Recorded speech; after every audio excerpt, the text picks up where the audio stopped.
Bonsoir tout le monde sur l'écran, Zoom, et puis dans la pièce. Donc, conférence d'introduction euh, au week-end parisien sur l'éveil et l'ego. Ce qui me vient à l'esprit, c'est que je me demande si vous avez passé un bel été. Mm. Je me demande si ça s'est bien passé pour vous.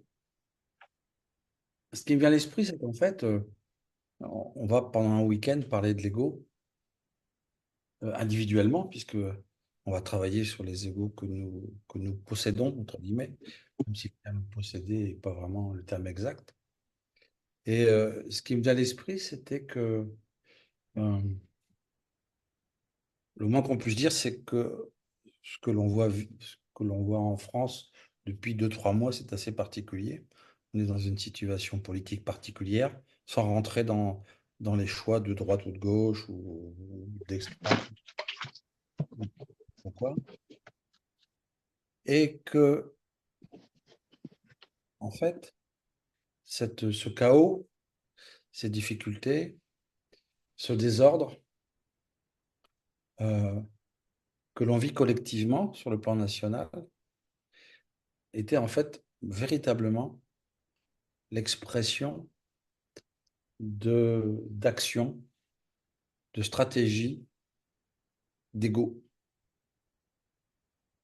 Et je trouvais que c'était assez intéressant de commencer ce week-end par cette vision que même si nous allons vérifier, regarder pendant les 2 jours comment fonctionne votre ego, eh bien, on peut aussi percevoir que l'ego extérieur, c'est-à-dire l'ego d'autres personnes qui nous dirigent, qui nous contrôlent, qui ont du pouvoir sur nous, en fait, ces égos, lorsqu'ils sont dans des situations particulières, perte de pouvoir ou perte de plaisir de vivre, ou je ne sais trop quoi, eh ben, ces égos, en fait, vont rentrer dans des comportements totalement chaotiques, désordonnés, et vont créer, sur un plan collectif, de véritables souffrances, de véritables limitations. Et en fait, on va se retrouver après avec une situation collective qui est totalement désordonnée, chaotique, presque apocalyptique. Et si on regarde bien, encore une fois, je ne fais pas du tout de politique, hein. Si je regarde simplement le comportement des hommes politiques actuellement, on va se rendre compte que ce qui va les mettre en mouvement, en tout cas 95% d'entre eux, c'est le pouvoir, c'est le fait d'être accroché à ce pouvoir, puisque le pouvoir crée du plaisir au vital, et que euh, ce qui va passer en priorité, alors que les hommes politiques se considèrent ou se présentent comme étant des êtres qui sont au service de la France, on va voir que profondément, ils ne sont pas du tout au service de la France. Ils sont au service d'eux-mêmes et de leur ego. On le voit là, ces jours-ci, il y a encore eu une nomination de ministre. Encore une fois, on est hors politique, mais ça n'a pas l'air de correspondre vraiment au choix des Français. Et pourtant, il s'est passé un choix très, très particulier qui va bien sûr engendrer d'autres souffrances, d'autres désordres, d'autres incompréhensions, et puis surtout la conscience collective française qui avait décidé plus ou moins un choix euh, par la majorité, eh ben, n'est pas respectée. Donc là, on est au cœur en fait du fonctionnement de l'ego, au cœur du fonctionnement de l'ego. Ce que l'on voit à l'extérieur, chez les hommes politiques, c'est ce que nous avons en nous. On a souvent tendance à dire que les hommes politiques sont des gens affreux, sont des gens qui, en fait, ont des comportements qui sont inhumains. Ce sont des animaux à sang-froid, des mécaniques qui, en fait, sont en dehors de l'affectif, ce qui est vrai, hein. Pas toutes et tous, mais souvent c'est ça. Et ce que nous percevons chez eux, c'est ce que nous avons en partie aussi chez nous, que nous ne percevons pas forcément. Alors bien sûr, à des doses différentes, hein, mais on va s'occuper de soi. On va défendre ses intérêts. On va surtout tout faire pour pas perdre ce que l'on a. On va surtout tout faire pour essayer de réaliser ces désirs qui nous paraissent vitaux, dans des conditions qui intérieurement vont être compliquées. C'est-à-dire que dans l'inconscient, tout ça va se faire. Des ficelles vont être tirées. Ça va ordonner chez nous telle ou telle pensée. Ça va créer tel ou tel sentiment. En fait, on va se rendre compte qu'on a une vie consciente extérieure, mais que si on ne fait pas attention, si on n'est pas vigilant, au fond de nous-mêmes, on va avoir une sorte de saboteur, de dictateur, en tout cas une conscience qui est très lourde, qui ne fait pas partie de nous-mêmes, mais qui est en nous et qui va en fait tirer les ficelles pour arriver à être, à satisfaire en fait des besoins à travers des stratégies qui sont souvent des stratégies rudes, peu aimables et euh, créatrices de souffrance chez nous et chez les autres. Donc là, je brosse un tableau un peu noir de l'ego parce que c'est en fait, c'est sa réalité. Parce qu'on traverse l'ego, on met un petit peu de temps pour le traverser.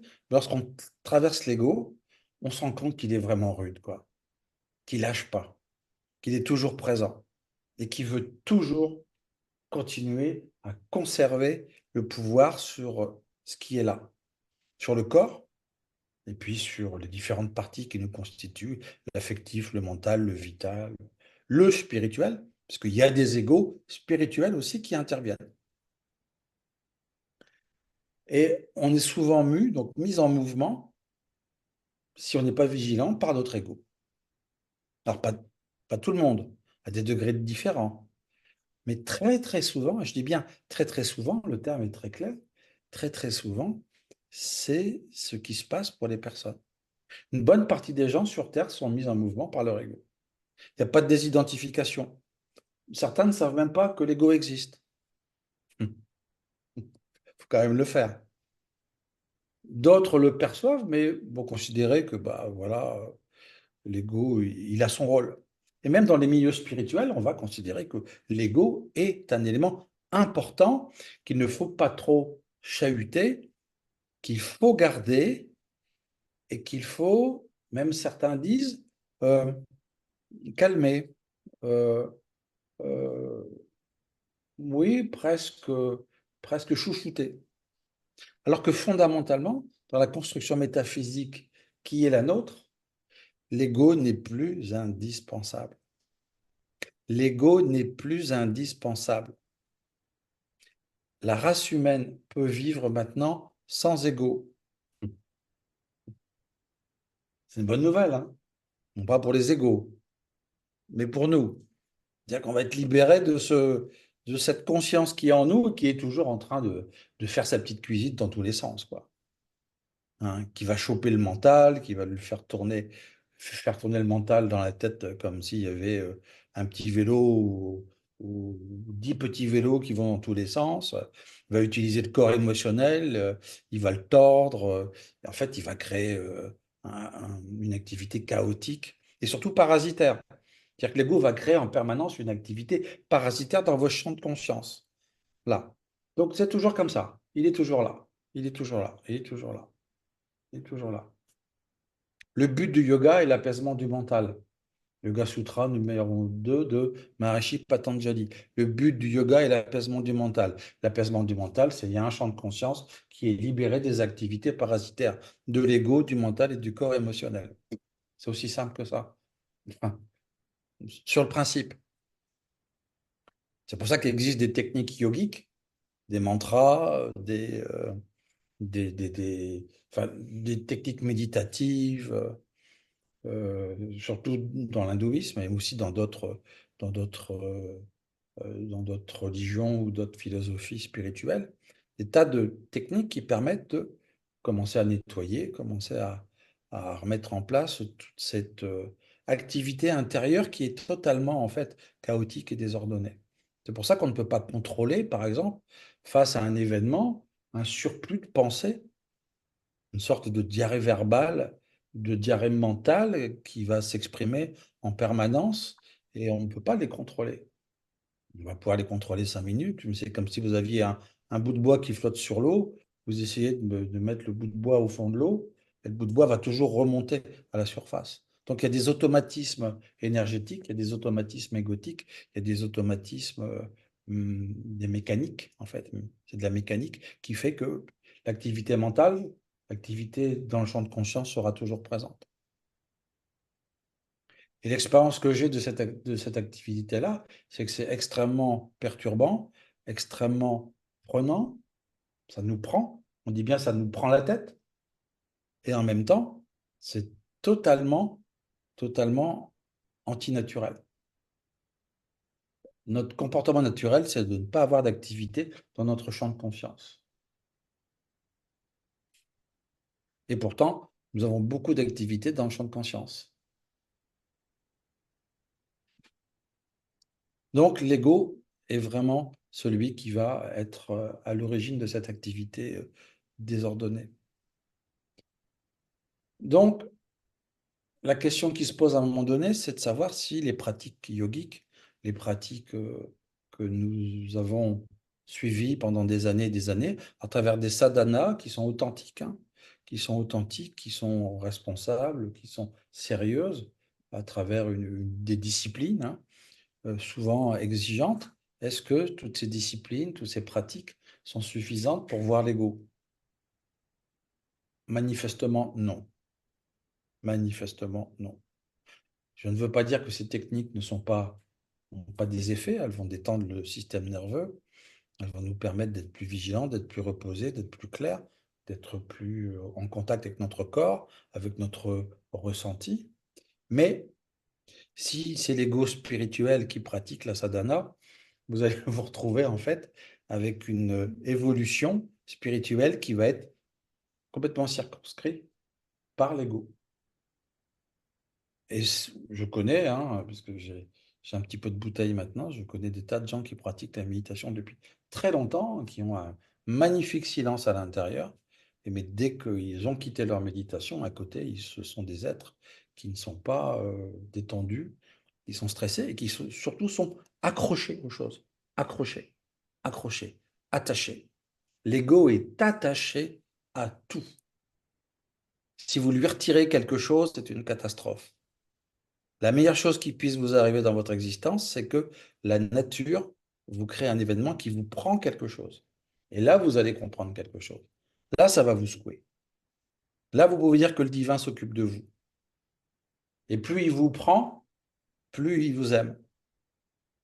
Bon, en même temps, il aime tout le monde de la même manière. Mais il est vraiment très focalisé sur vous. Donc, ce type de week-end que je propose, c'est une, comment dirais-je, une opportunité de se mettre face à l'ego, de le voir, de le regarder. Moi, je montre, j'explique comment on peut le voir, comment on peut le, ouais, le percevoir. Et puis, je vais expliquer quelles sont ses stratégies, comment il fonctionne. Et dès qu'il y a une stratégie de l'ego, vous changez d'énergie, hein. Vous changez véritablement de plan, hein. Dès que l'ego intervient dans votre champ de conscience, à la seconde où il y a une pensée lourde, une pensée récurrente, une pensée reliée à ses attachements ou à sa frustration, en tout cas à ce qu'il veut et à ce qu'il ne veut pas, eh bien, dès que l'ego intervient, à la seconde où il intervient, vous baissez en énergie. À la seconde. Dès qu'il n'est plus là, instantanément, vous remontez. En fait, dès que vous dites oui à la vie, vous pouvez même dire oui, là, même pendant que je parle, vous dites oui 3 ou 4 fois à l'intérieur de vous, oui, oui, oui, oui, vous allez sentir que ça se détend dans votre corps. Si vous dites non, non, non, non, vous allez sentir que c'est lourd. C'est la différence entre l'ego et puis vous. Vous dites toujours oui. Vous êtes une âme extrêmement légère, détendue, divine par essence, et ça, c'est imparable, hein. C'est imparable. Imparable. Vous êtes d'essence divine. L'ego, lui, il était d'essence divine, il l'est toujours, mais il s'est coupé de la source pour des raisons historiques. Et lui, lorsqu'il intervient, il dit non. Il dit non à quoi, en fait? Il dit non à la vie. Il dit non à ce qui est spontané. Il dit non à ce qui est simple. Il dit non à la simplicité, à l'humilité. Il dit non a la capacité de ressentir. L'ego va contrôler. Il ne va pas aimer. Il va être, oh non, je ne veux pas de ça. Oh non, non, non, non.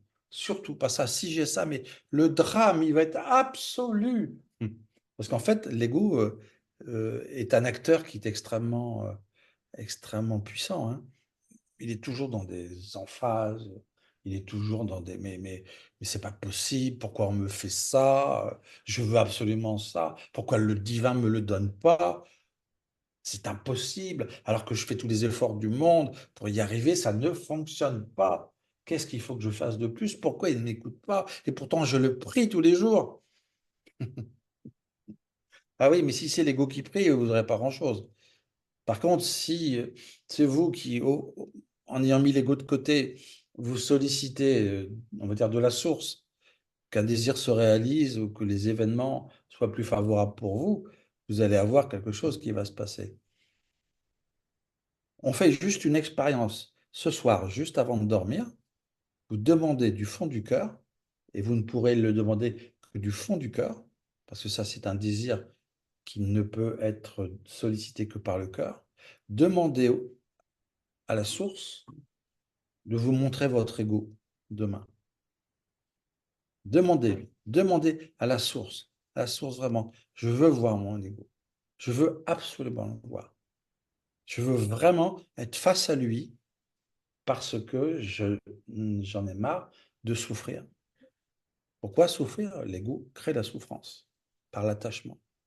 Si vous le sollicitez véritablement, juste avant de dormir, dans un moment où on commence à quitter le mental et l'ego et on va vers un état de transcendance, eh bien, sollicitez ça.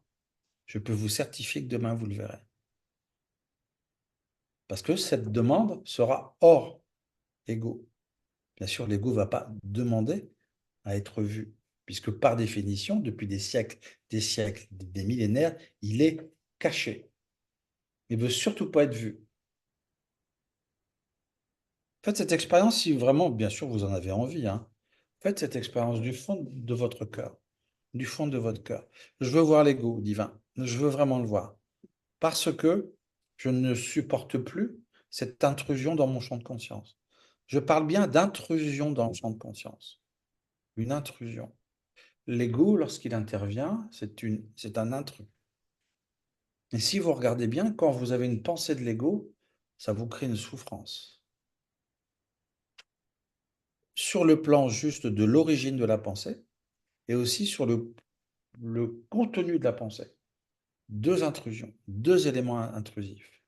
La pensée intervient dans votre champ de conscience, c'est comme une flèche, l'ego l'a lancée, ça pique. Même, vous pouvez voir, vous pouvez, si vous êtes sensible, vous pouvez voir que cette pensée vous fait mal au niveau du crâne, comme une flèche. Ça, c'est juste le support électrique du contenu de la pensée. Et en plus, vous aurez le contenu de la pensée, qui est un contenu égotique, qui ne correspond pas du tout à ce que vous voulez. Puisqu'en fait, il va y avoir une antinomie extrêmement forte entre ce que veut l'ego et ce que vous voulez. Vous verrez, hein. Peut-être que vous l'avez déjà vu, parce que vous êtes déjà sur le chemin depuis longtemps, mais lorsque l'ego n'est plus là, c'est hyper simple, c'est hyper détendu. On ne défend rien du tout. On ne défend rien du tout et on a peur de rien. On a peur de rien. On ne peut plus avoir peur, puisqu'on est au centre de soi-même. On n'a pas peur de perdre. On n'a pas peur de ne plus avoir. On n'a plus peur de manquer. On n'a même plus peur de ne pas être aimé. Waouh! Wow. Là, c'est quelque chose, là. Waouh! Là, c'est quelque chose. Alors, je ne dis pas que lorsque l'ego est parti, il ne vous reste pas quand même un enfant intérieur qui, lui, peut avoir un un sentiment d'abandon, etc. Mais hors ego, vous allez le percevoir d'une manière désidentifiée. Vous pourrez l'aider, cet enfant intérieur, à trouver le chemin comment dirais-je, de la guérison. Mais l'ego, lui, va intervenir en permanence de toute façon pour avoir. Je suis plusieurs personnes qui sont dans des phases d'éveil spirituel. Ben, c'est très intéressant parce qu'en fait, ce qui se passe très très souvent, c'est que ces gens-là, qui sont dans une phase apocalyptique, hein, se retrouvent confrontés en fait à des expressions très violentes de leur ego, qui ne supportent plus de vivre une nouvelle vie où tout s'effondre. Et ces égos veulent absolument retrouver la vie d'avant, où en fait tout était à sa place, tout était contrôlé, tout était vu, tout était perçu. Et puis, il y avait la panoplie pour l'ego, la maison, le couple, les enfants, l'argent, l'activité professionnelle, les vacances au mois d'août, les copains le week-end, enfin, voilà, la panoplie complète de la vie, pas divine, mais une vie humaine classique, qui peut être tout à fait raisonnable, hein. Si certains veulent la vivre, ça pose pas de difficulté, hein. Je ne suis pas dans le jugement. Et je constate simplement que ce type de vie-là est un style de vie qui est en fait très conventionnel et qui correspond à une conscience collective égotique. Eh bien, ces personnes qui sont en des phases d'éveil actuellement, en fait, se retrouvent confrontées à des égos qui hurlent à la mort parce qu'en fait, ces égos n'ont plus leur point de repère. Et tout disparaît, tout disparaît, tout disparaît. Et tout doit disparaître, puisque pour vous retrouver dans votre simplicité, vous devez être, pardonnez-moi l'expression, à poil, nu, sans rien, sans attachement, sans désir particulier. En tout cas, pas de désir d'ego. Plutôt un désir, oui, désir de l'âme, de s'unifier à la source. Non pas forcément dans un souci de religiosité, mais parce que c'est tout à fait naturel de se retrouver uni à soi-même. En fait, c'est naturel. Ce dont je vous parle, c'est-à-dire ce processus d'éveil et le fait d'atteindre l'éveil, ce n'est pas une construction métaphysique particulière, ce n'est pas une construction mentale, ce n'est pas une construction du tout. C'est pas du tout construction. C'est revenir à votre état naturel. Je ne sais plus si c'est Rousseau ou Voltaire qui en parlait, mais c'est ça. C'est ça. On revient à un état naturel. En fait, on ne construit pas, on déconstruit. Et on déconstruit tous les attachements. Alors, il y a les attachements classiques, du matériel, de l'argent sur son compte en banque, hein. Si j'ai plus mon compte en banque avec, je sais pas, 10 000 euros ou 20 000 euros, c'est une catastrophe. Parce qu'on ne sait jamais ce qui peut arriver, hein. Ça, c'est les attachements traditionnels, matériels. Si j'ai plus ma maison, si j'ai plus ma voiture, qu'est-ce que je vais devenir? Qu'est-ce qui va se passer? Et ressentez à ce moment-là les angoisses, la terreur. Mais vous avez aussi les attachements spirituels. Si je ne peux plus pratiquer ma méditation, si je ne peux plus réciter mes mantras, si je ne peux plus, si je dois laisser tomber tout ça, qu'est-ce qui va se passer? Que va-t-il se passer? Envisagez ça, ou sollicitez de l'ego qu'il envisage cette situation et voyez comment il va réagir. Il ne va pas réagir avec un grand enthousiasme parce qu'il est accroché. Classiquement, on dit en Inde que c'est pas parce qu'on est sannyasine et qu'on a une toge, enfin un dhoti, un bol et puis un bâton, c'est pas parce qu'il nous reste ces trois objets-là qu'on est désidentifié et qu'on est éveillé. Vous avez des sannyasines qui sont attachés à leur bâton, à leur bol et à leur dhoti. Et tant qu'ils n'ont pas en fait lâché cet attachement à cet uniforme-là, ils ne peuvent pas être eux-mêmes. Et le fait d'être soi-même n'est pas non plus simplement comment dirais-je, une, un désir philosophique, un désir romantique, spirituel. Être soi-même, c'est vraiment ce que l'on doit faire. C'est le but de l'incarnation. C'est le but de l'incarnation. Ou plutôt des incarnations, puisque vous n'êtes pas à la première. Non, il y en a eu beaucoup, beaucoup, beaucoup, beaucoup, beaucoup. Revenir à cet état de simplicité, revenir à cet état de tranquillité, revenir à cet état de, euh, comment on peut dire, puisque la description est compliquée, puisque c'est un état qui est hors mental, mais un état de, en fait, c'est un état familier, voilà, un état familier. Lorsqu'on revient à soi-même, en fait, on revient chez soi, on revient à la maison. Et Ouah, les premières fois où on le vit, on se dit, waouh, mais pourquoi j'ai oublié cette sensation-là? Pourquoi j'ai oublié de vivre à ce niveau-là? Comment ça se fait que j'ai oublié ça? Alors là, on ne se morfond pas et on ne se dit pas, j'étais dans l'erreur, puisque le but, c'était que l'on perde le contact avec nous-mêmes pour qu'on puisse retrouver ce contact, pour en fait se renforcer dans cette capacité d'être en relation avec le divin. Ça fait partie d'un jeu, c'est le jeu de l'incarnation. Nous ne sommes pas, nous, responsables de la création. Nous ne sommes pas responsables de ce jeu de l'incarnation. Mais lorsqu'on revient à soi-même, on est totalement surpris par waouh, mais oui, bien sûr, bien sûr. Donc, revenir vers soi, c'est le dharma de chaque être humain. Le dharma étant ce qui est juste pour soi. Ce qui est juste pour tous les êtres humains, c'est de revenir vers soi. Plus vous décidez de revenir vers vous, plus vous mettez de détermination, de puissance, de force et de vigilance, plus évidemment la vie vous aidera, l'univers vous aidera, le divin vous aidera, puisqu'il est effectivement, pour lui, il est effectivement important que vous vous retrouviez. Pourquoi il est important pour le divin que vous vous retrouviez? Parce que vous êtes unique. Il vous a construit tel que vous êtes, il m'a construit tel que je suis, et il veut que nous nous retrouvions tel que nous sommes. Il est essentiel pour lui que nous nous retrouvions. Nous sommes indispensables à sa création. Nous sommes indispensables à sa création. Même si votre ego est toujours en train de vous dire que vous n'êtes pas au point. Même si votre ego est toujours en train de vous dire que vous n'y arriverez jamais. Même si votre ego est toujours en train de vous dévaloriser. Même s'il pense que vous n'avez fait que des erreurs et que vous avez raté votre vie. Ça, c'est le blabla, le gnangnan de l'ego qui est toujours en train de dire que tu n'y arriveras jamais. Ça marche pas, ça marche pas. Regarde, tu as voulu faire ça, regarde dans quel état t'es. Ouh là là là là, la situation est encore pire qu'avant. Ça, c'est ego. Si vous retirez cette activité-là, bien évidemment, vous n'allez plus avoir euh, un contact avec une négativité sur vous-même. Et vous allez juste être plus détendu et être dans une détente, forcément, et être proche de vous. La détente est importante, puisque l'ego crée la tension. Encore une fois, si vous dites non à l'intérieur de vous, vous sentez une tension. Non. Voilà.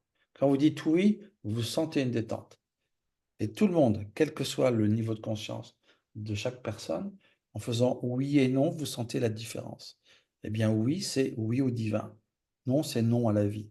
Et ce non à la vie est exprimé par l'ego. Alors, historiquement, bien sûr, l'ego est une création divine. On l'appelle en sanskrit Ahamkara. Il a donc été créé pour nous individualiser. Alors, on peut poser la question, maintenant on peut se poser la question, est-ce que nous sommes maintenant suffisamment individualisés? Je pense que oui quand même. Bon, je pense que ça, il n'y a pas de problème. Voilà, cette phase-là est accomplie.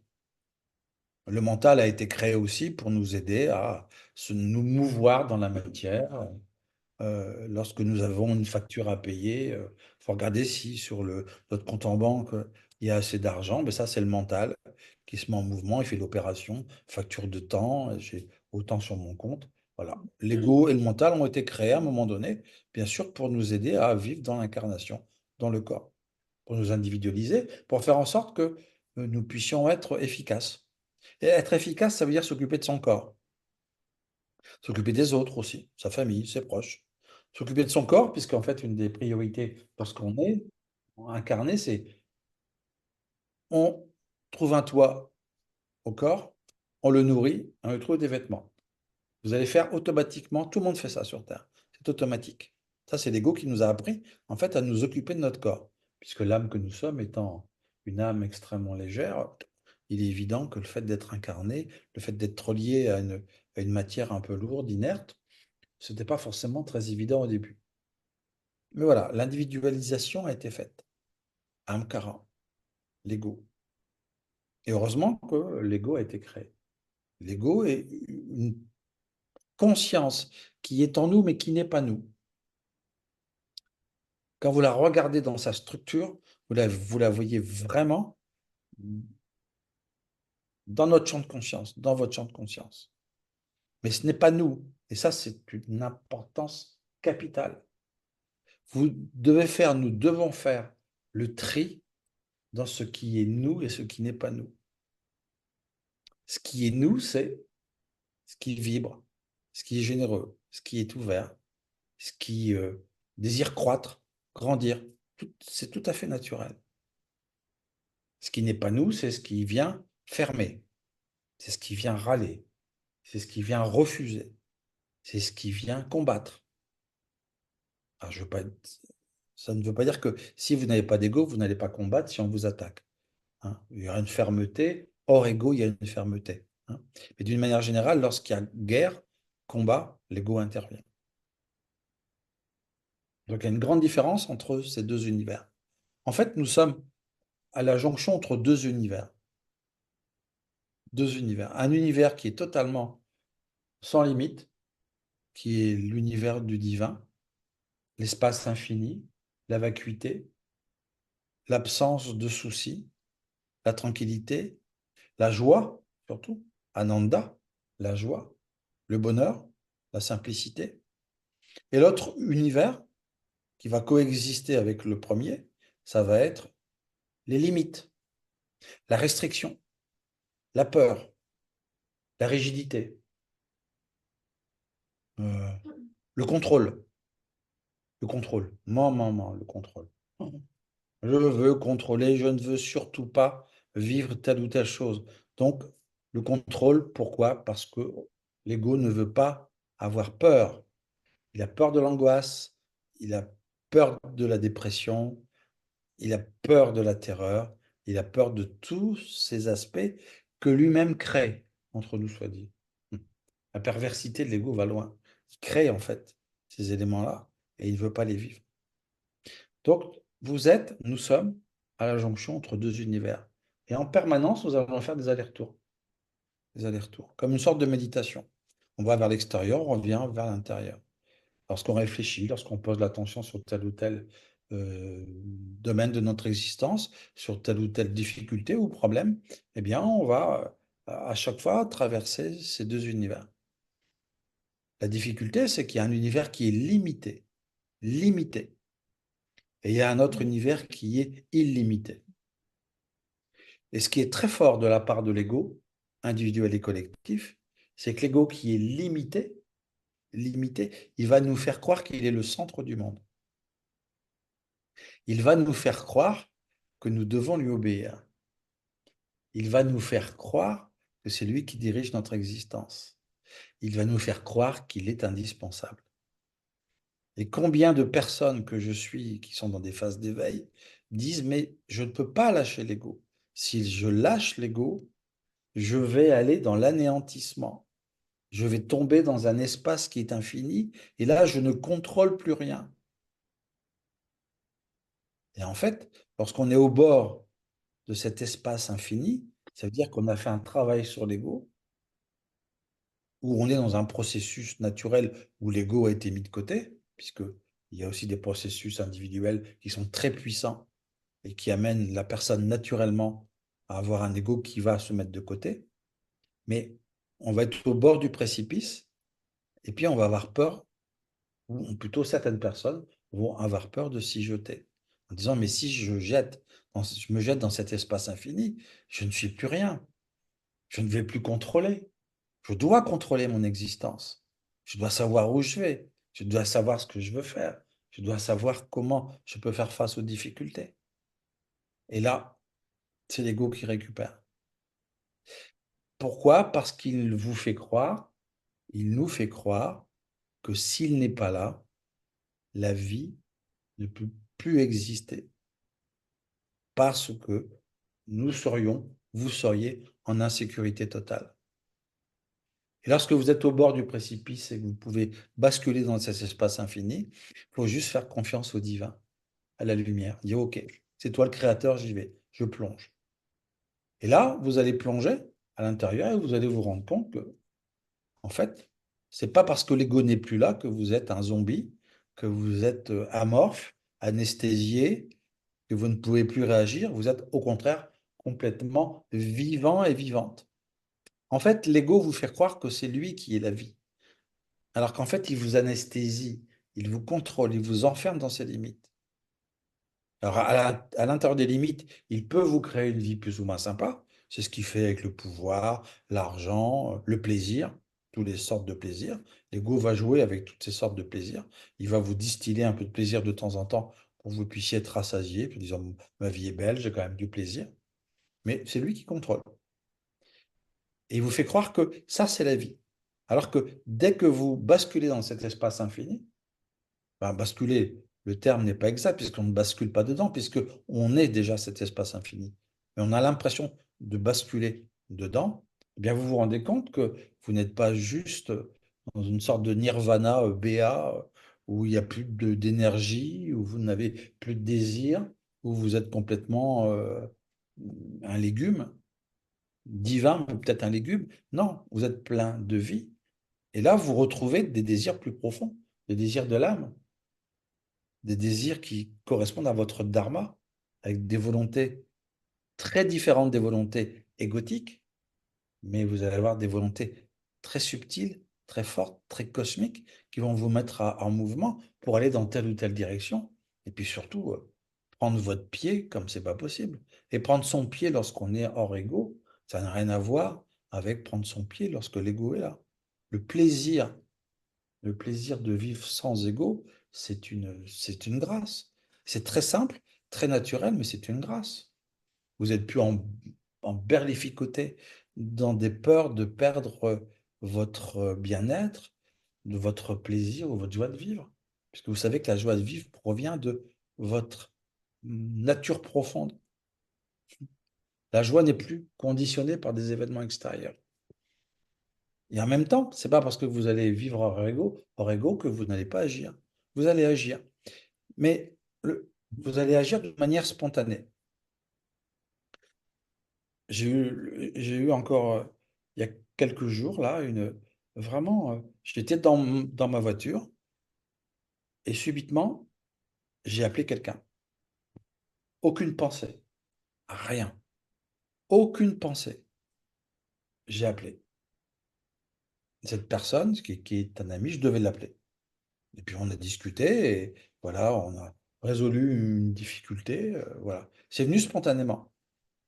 C'était le moment.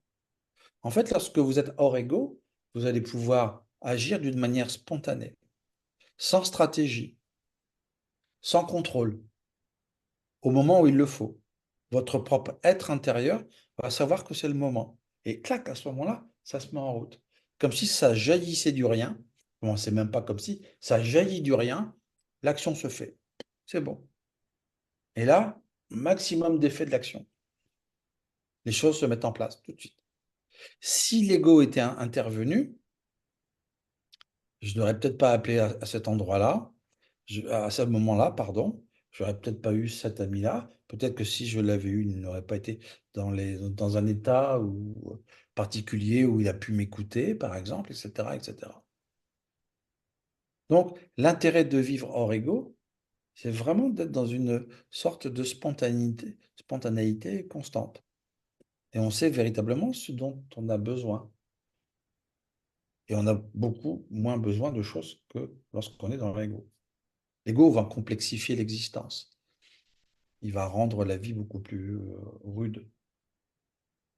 Il va y avoir des conditions pour être bien. Quand vous êtes sans ego, c'est beaucoup plus facile, beaucoup plus sympa.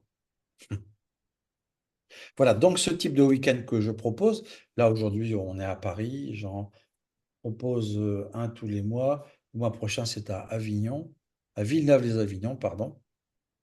Eh bien, ce type de week-end est fait pour montrer au maximum des possibilités dans un temps qui est un peu court. Un week-end, c'est un peu court. On fait, en fait, on se voit 12 heures, hein.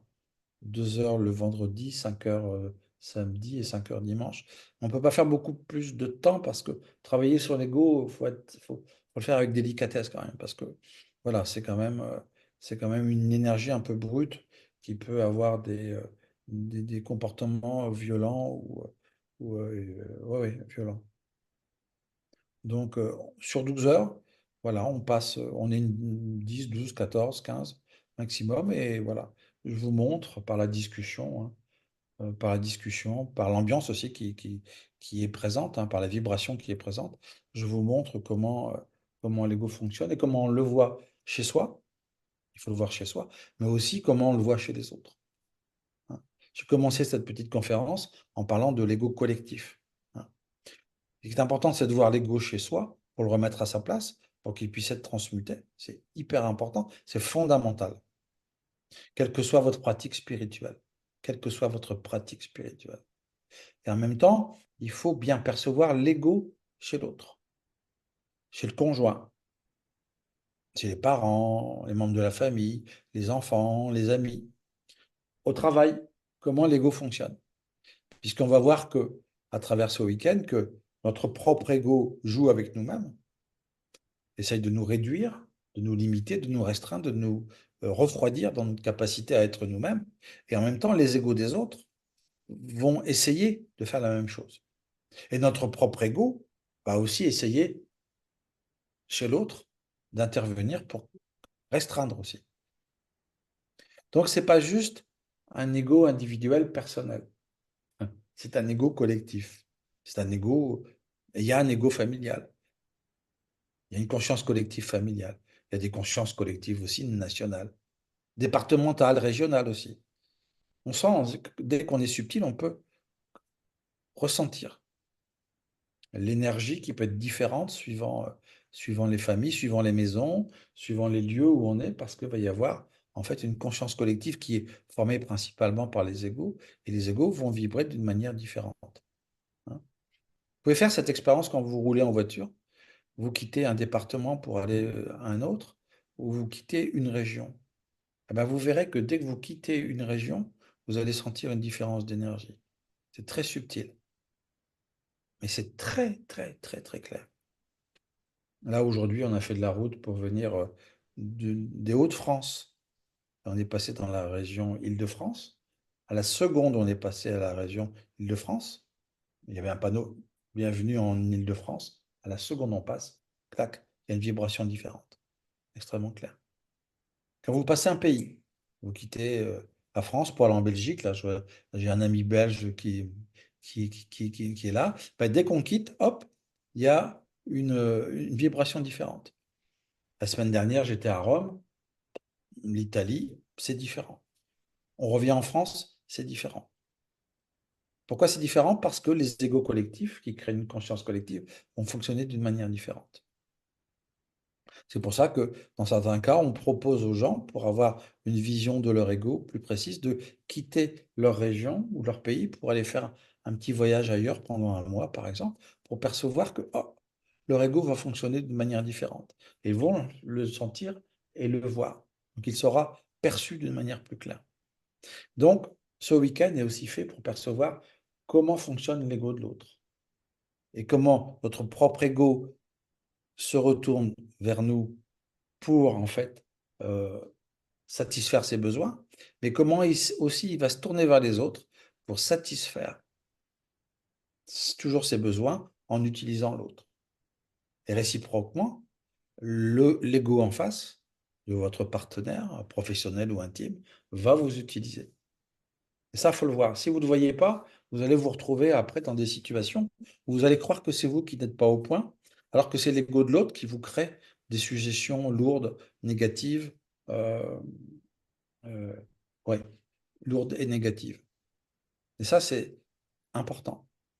C'est-à-dire qu'à un moment donné, vous avez une vigilance naturelle sur les mouvements à l'intérieur de votre champ de conscience qui proviennent de l'ego et du mental, hein. Ego mental, même si c'est différent sur le plan de l'énergie, on est dans les mêmes vibrations.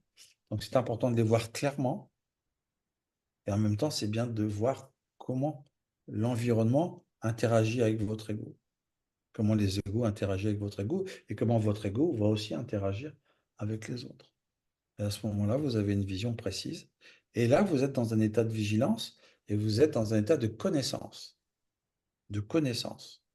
Et cet état de connaissance vous permet en fait de, déstructurer des réseaux mentaux, des, euh, des comportements instinctifs que vous avez, que vous considérez comme étant les vôtres, alors qu'ils sont en fait le produit de l'ego. Et vous vous rendez compte au fur et à mesure que les jours passent que bah, vous faites ça depuis 20, 30 ans, puis vous vous rendez compte à un moment donné, mais pourquoi je fais ça? Et vous vous rendez compte que c'est l'ego qui le fait. Vous lâchez. Et plus vous le lâchez, en fait, plus vous êtes désidentifié de l'ego, moins il a de force. En fait, c'est comme si vous l'asphyxiez. Enfin, c'est pas comme si vous l'asphyxiez. Vous l'asphyxiez. Si vous ne le nourrissez pas, il va devenir beaucoup, beaucoup plus faible. Et là, à ce moment-là, il n'a plus ce pouvoir de contrôle sur vous. Il n'a plus ce pouvoir de lourdeur. Il n'a plus ce pouvoir de... euh, En fait, ce deuxième univers limité va en fait se réduire comme peau de chagrin. Et à un moment donné, cet univers de l'ego qui est dans les limites va disparaître progressivement ou pas. Pour certains, le basculement peut être rapide, peut être brutal. L'ego, pouf, voilà. Pour d'autres, ça se fait plus progressivement. Ça, on le voit au fur et à mesure que le temps passe. On peut avoir des moments où vraiment l'ego va lâcher très vite, puis après on va tomber sur des racines qui sont plus difficiles, et là, ça prend un peu plus de temps. Mais graduellement, on arrive, bien évidemment, en faisant ce travail, à lâcher. En fait, c'est comme si, pour en revenir à des termes qui ont été utilisés par certains maîtres en Inde, c'est comme si, en fait, on dénouait, comment on appelle ça, la nature inférieure de l'être humain. Dénouer ou transmuter la nature inférieure de l'être humain. La nature inférieure de l'être humain étant en fait euh, euh, tous ces ensembles de comportements instinctifs qui proviennent de toute façon de notre éducation familiale, collective, scolaire, et puis de tout ce qu'on a vécu depuis des vies et des vies. Tous ces comportements instinctifs, à un moment donné, vont être transmutés et disparaître. C'est une nature inférieure. Et dans la nature inférieure, le terme inférieur veut dire ce qu'il veut dire. C'est-à-dire c'est une nature qui est lourde, qui est limitée et qui ne perçoit pas, en fait, le but de l'existence qui est de se réunifier à soi-même, donc de se réunifier au divin. Vous travaillez sur l'ego, vous travaillez sur la nature inférieure. Travaillez sur l'ego, vous travaillez sur le karma, puisque l'ego a créé le karma. On a créé du karma, on a des retours de karma par identification avec l'ego dans les vies précédentes. Quand vous travaillez sur le karma, vous travaillez sur l'ego. Quand vous travaillez sur l'ego, vous travaillez sur le karma. Les deux sont extrêmement liés. Je parle de ça puisque si vous faites de l'astrologie indienne, vous pouvez mettre des moyens correctifs en place, donc les mantras, les pierres précieuses, les yagyas.